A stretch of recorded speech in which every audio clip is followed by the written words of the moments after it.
Right, another road trip, we're back at it. That was such a fumble, and it was going so well.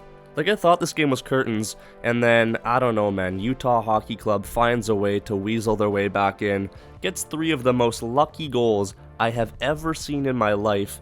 Like, legit, not one of those goals was like a fair, like, oh, nice goal, respects. It had to do with some sort of bounce. And also, don't get me started on the penalty call with under 5 minutes to go in a 2-1 hockey game either. Christmas is in a week, but today, Utah Hockey Club got themselves a gift of 2 points. And I mean, it's no hate against Utah. They're actually a pretty fun team to watch. I enjoyed the back and forth. They play a quick game, and that overtime had me on the edge of my seat.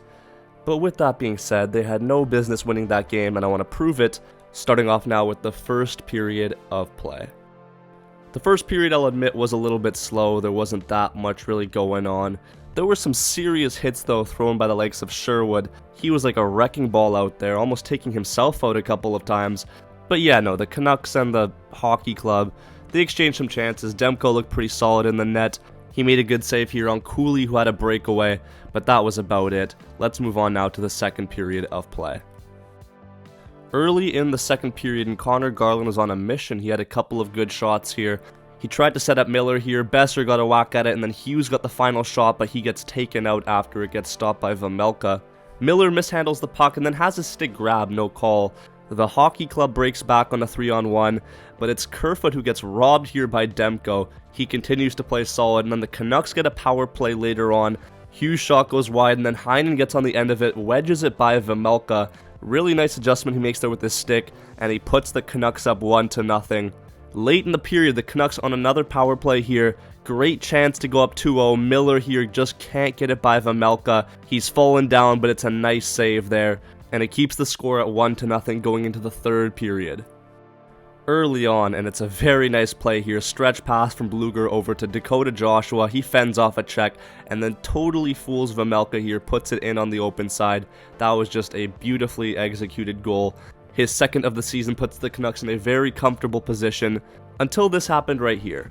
Nick Schmaltz takes a shot. Demko looks to have had it, and he thought he did, but then it's Keller who picks up the rebound.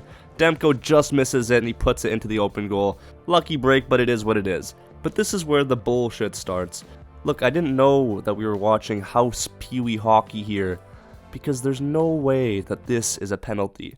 And I get that blaming the refs is always a pretty easy excuse, but this is so soft and such a subjective call.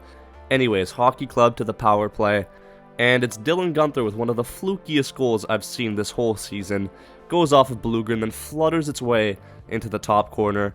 Tie game, and with a minute to go, it's Carcone who's robbed by Demko. He extends it to overtime. And look, this overtime was crazy. No stoppages at all. You had back and forth action the whole time. Quinn Hughes was all over the ice. He almost recreates the goal with Garland against the Buffalo Sabres the other week. And then JT Miller, with Vejmelka completely out of position, puts it off the side of the net. On the other end, it's Keller with some space, but Demko with a nice save. Besser and Pettersson link up for a nice play here, but Pettersson just can't find the net. Schmaltz goes through Brandstrom, has a great look on goal, but Demko, with a nice blocker save, keeps it out. The Canucks could have just drained the clock after that and been patient, but they go for this Hail Mary chance for some reason. It doesn't work, goes off the end boards. Utah with a 2-on-1, and it's Sergachev who slides it through Demko. A very frustrating way to end off a very exciting overtime. And now you got to go into Vegas tomorrow night on a back-to-back, and you need the win. You got to win the game. It'll be tough to do because Vegas is a strong team this year, but this is a big divisional matchup, and after dropping a point to the Hockey Club, you need those 2 points even more in a tight Pacific race.